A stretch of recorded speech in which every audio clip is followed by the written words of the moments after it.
அவராம் உச்சநீதிமன்றத்தில் கரூர் நெரிசல் சம்பவம் தொடர்பான தீர்ப்பு இன்னும் சற்று நேரத்தில் வெளியாக உள்ள நிலையில் அடுத்தடுத்து திருப்பங்களாக இந்த வழக்கில் மனு தாக்கல் செய்த செல்வராஜ் மற்றும் பன்னீர்செல்வம் ஆகிய இருவரும் தங்களுக்கு தெரியாமலேயே உச்சநீதிமன்றத்தில் மனு தாக்கல் செய்திருப்பதாக அவர்கள் அளித்த புகார் மனு மீதும் இன்று விசாரிக்கப்படும் என எதிர்பார்க்கப்படுகிறது. இதில் மிக முக்கியமாக செல்வராஜ் என்பவர் உச்சநீதிமன்றத்தில் அவருக்கு அரசு வேலை மற்றும் நிவாரண உதவித்தொகை கூடுதலாக வழங்குவதாக கூறி மனு தாக்கல் செய்ததாகவும் தமக்கு தெரியாது என்றும் கூறியிருந்தார். இப்போது அந்த செல்வராஜ் என்பவர் உச்சநீதிமன்றத்தில் காணொலி மூலமாக அவர் ஆஜராக இருப்பதாக தகவல் வெளியாகி இருக்கிறது. இதனால் தீர்ப்புக்கு முன்னே அந்த செல்வராஜ் மற்றும் பன்னீர்செல்வம் உள்ளிட்டோரின் மனுக்கள் மீது விசாரிக்கப்படுமா என்ற கேள்வியும் எழுந்திருக்கிறது. ஏனென்றால் செல்வராஜ் என்பவர் உச்சநீதிமன்றத்தில் வழக்கு தாக்கல் செய்ததே தமக்கு தெரியாது என்று அவர் கூறியிருக்கிறார். அவர் மனைவியை இழந்தவர். இதே போல பன்னீர்செல்வம் என்பவர் மகனை இழந்தவர். ஆனால் அவரது மனைவி கடந்த 8 ஆண்டுகளாக எனது மகனுக்கும் மற்றும் அவரது தந்தையாக கூறப்படும் அந்த பன்னீர்செல்வத்துக்கும் தொடர்பே இல்லை. அவர் தாக்கல் செய்த மனு மீதும் சந்தேகம் இருப்பதாக அந்த உயிரிழந்த 9 வயது சிறுவனின் தாய் ஷர்மிளா உச்சநீதிமன்றத்தில் அவரும் ஒரு புகார் அளித்திருக்கிறார். இந்த 2 புகார்களினால் இப்போது தீர்ப்புக்கு முன்னரே இந்த மனு மீது இந்த மனுக்கள் விசாரணைக்கு ஏற்கப்பட்டு அதன் பின்னர் தீர்ப்பு அளிக்கப்படுமா அல்லது ஏற்கனவே வெள்ளிக்கிழமை நடைபெற்ற வாத பிரதிவாதங்களின் அடிப்படையில் இன்று உத்தரவு பிறப்பிக்கப்படுமா என்ற எதிர்பார்ப்பு எழுந்திருக்கிறது. இந்த வழக்கை பொறுத்தவரை முதலில் சிபிஐ விசாரணை கோரி பாரதிய ஜனதா கட்சியின் கவுன்சிலர் உமா ஆனந்தன் மற்றும் பாரதிய ஜனதா கட்சியின் வழக்கறிஞர் GS மணி மற்றும் தாவேகாவின் தேர்தல் பிரிவு மேலாண்மை பொதுச் செயலாளர் ஆதவ் அர்ஜுனா உள்ளிட்டோர் வழக்கு தாக்கல் செய்திருக்கிறார்கள். இது தவிர 2 பேர் தங்களுக்கு தெரியாமலேயே மனு தாக்கல் செய்ததாக பாதிக்கப்பட்டவர்கள் 2 தாக்கல் செய்த மனு மீதும் சந்தேகம் எழுந்திருக்கிறது. அவர்கள் 2 தங்களுக்கு வழக்கு தாக்கல் செய்தது தெரியாது என்று அவர்கள் புகார் தெரிவித்து இருக்கிறார்கள். அந்த உயிரிழந்த 2 தாய், அது ஒரு சிறுவனின் தாய் ஷர்மிளா மறுப்பு தெரிவித்திருக்கிறார். மற்றொரு பெண்ணின் கணவன் செல்வராஜ் எனக்கு சிபிஐ விசாரணை பற்றி எதுவுமே தெரியாது என்றும் அவர்கள் தமக்கு அரசு வேலை மற்றும் உதவித்தொகை கூடுதலாக வழங்குகிறோம் என்று கூறிவிட்டுதான் என்னிடம் கையெழுத்து வாங்கினார்கள் என்றும் உச்சநீதிமன்றத்தில் சிபிஐ விசாரணை கோரும் வழக்கு தொடர்பாக தமக்கு எதுவும் தெரியும் என்று கூறிய செல்வராஜ் இப்போது உச்சநீதிமன்றத்தில் காணொலி மூலமாக விசாரணைக்கு அவர் தயாராக ஆஜராகி இருக்கிறார். இந்த செல்வராஜிடம் இப்போது நீதிபதிகள் மகேஸ்வரி தலைமையிலான அமர்வு விசாரணை நடத்துமா என்ற கேள்வி எழுந்திருக்கிறது.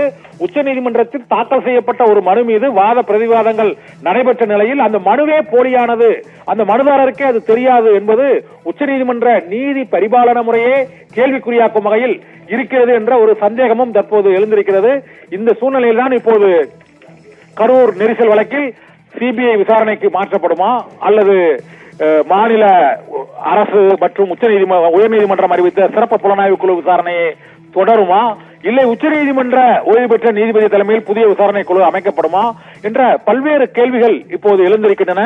இந்த தீர்ப்புக்கு பின்னர் தாவேகாவின் செயல்பாடுகள் தொடர்பாகவும் அந்த தாவேகா சார்பில் தாக்கல் செய்யப்பட்ட மனுக்கள் தொடர்பாகவும் இந்த தீர்ப்புக்கு பின்னர் மிக முக்கியமான அரசியல் ரீதியான திருப்பங்கள் ஏற்படக்கூடும் எனவும் எதிர்பார்க்கப்படுகிறது. ஒருவேளை சிபிஐ விசாரணைக்கு மாற்றப்பட்டால் இந்த வழக்கின் விசாரணை போக்கு எவ்வாறு இருக்கும் என்பது தாவேகாவின் அரசியல் ரீதியான முடிவை பொறுத்துதான் இருக்கும் என்ற கருத்தும் விமர்சனங்களும் பொதுவாக அரசியல் நோக்கர்களால் வைக்கப்படுகிறது. இல்லையெனில் சிபிஐ விசாரணை தேவையில்லை, மாநில உயர்நீதிமன்றம் பிறப்பித்த அந்த சிறப்பு புலனாய்வு குழுவை விசாரிக்கலாம் என்று உச்சநீதிமன்றம் உத்தரவிட்டால் அடுத்த கட்டமாக என்ன நடவடிக்கையை தாவேகா சார்பில் மேற்கொள்ள போகிறார்கள் என்ற கேள்வியும் எழுந்திருக்கிறது. தாவேகாவின் கோரிக்கை சிபிஐ விசாரணை கோரவில்லை, அவர்கள் உச்சநீதிமன்ற ஓய்வு பெற்ற நீதிபதி தலைமையில் புதிய விசாரணை குழு ஒன்றை அமைக்க வேண்டும் என்ற கோரிக்கையை இங்கு தாவேகா தரப்பில் தேர்தல் பிரிவு அந்த மேலாண்மை பொதுச் செயலாளர் ஆதவ் அர்ஜுனா தாக்கல் செய்த மனுவில் கோரப்பட்டிருக்கிறது. இதேபோல தாவேகா வழக்கறிஞர்களும் அன்று வெள்ளிக்கிழமை நடைபெற்ற அந்த வாத பிரதிவாதங்களில் உச்சநீதிமன்ற ஓய்வு பெற்ற தலைமை ஒரு நீதிபதி தலைமையில் இருந்து விசாரணை குழுவை அமைக்க வேண்டும் என்று அவர்கள் கோரியிருந்தார்கள். சிபிஐ விசாரணை பாஜக கவுன்சிலர் உமா ஆனந்தன் மற்றும் பாஜகவின் வழக்கறிஞர் GS மணி ஆகியோர் தாக்கல் செய்த மனுவில் தான் இந்த வழக்கை சிறப்பு புலனாய்வு விசாரணை குழுவில் இருந்து மாற்றி சிபிஐ விசாரணைக்கு உடனடியாக உத்தரவிட வேண்டும் என்ற கோரிக்கையை வலியுறுத்தி இருந்தார்கள்.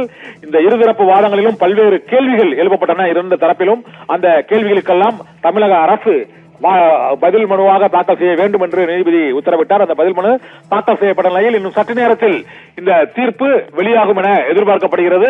கரூர் துயரம் குறித்து உச்சநீதிமன்றத்தில் தீர்ப்பு போது வாசிக்கப்பட்டுக் கொண்டிருக்கிறது. தீர்ப்பு வாசிக்கப்பட்டுக் கொண்டிருக்கிறது. கரூர் நெரிசல் வழக்கில் உச்சநீதிமன்றம் தீர்ப்பை வாசிக்கிறது. நீதிபதி மகேஸ்வரி தலைமையிலான அமர்வு அந்த தீர்ப்பை வாசித்துக் கொண்டிருக்கிறது. இன்னும் சில நிமிடங்களில் அந்த தீர்ப்பில் என்ன இருக்கிறது என்ற முக்கிய அம்சங்கள் இன்னும் சில நிமிடங்களில் அவருடைய வாசிப்புக்கு பின்னர் வெளியாகும் என எதிர்பார்க்கப்படுகிறது. சிபிஐ விசாரணையா, சிறப்பு புலனாய்வு குழு விசாரணையா, உச்சநீதிமன்ற ஓய்வு பெற்ற நீதிபதி தலைமையிலான விசாரணை குழுவா, அல்லது ஏற்கனவே அமைக்கப்பட்டுள்ள அருணா ஜெகதீசன் குழுவே விசாரணை நடத்தலாமா என்பது உள்ளிட்ட பல்வேறு அம்சங்கள் தொடர்பாக உச்சநீதிமன்றத்தில் நீதிபதி மகேஸ்வரி தலைமையிலான அமர்வு அந்த தீர்ப்பை வாசித்துக் கொண்டிருக்கிறது. அந்த தீர்ப்பில் சிறப்பு புலனாய்வு குழு விசாரணையா, சிபிஐ விசாரணையா என்பது குறித்து நீதிபதி மகேஸ்வரி தலைமையிலான அமர்வு அந்த தீர்ப்பை வாசித்துக் கொண்டே இருக்கிறது. இந்த தீர்ப்பில் என்ன இருக்கிறது என்பது இன்னும் சில வினாடிகளில் தெரிய வரும். கரூர் நெரிசலில் 41 பேர் இறந்தது குறித்து விசாரிக்கப் போவது யார் மற்றும் இந்த தீர்ப்பில் பல்வேறு சந்தேகங்கள் எழுப்பப்பட்ட தாவேகா தரப்பிலும் மற்றும் பாரதிய ஜனதா கட்சியின் தரப்பிலும் பொது வெளியில் எழுப்பப்பட்ட கரூர் வழக்கில் சிபிஐ விசாரணை நடத்தப்படும் என்று உச்சநீதிமன்றம் அதிரடியான தீர்ப்பை வழங்கி இருக்கிறது.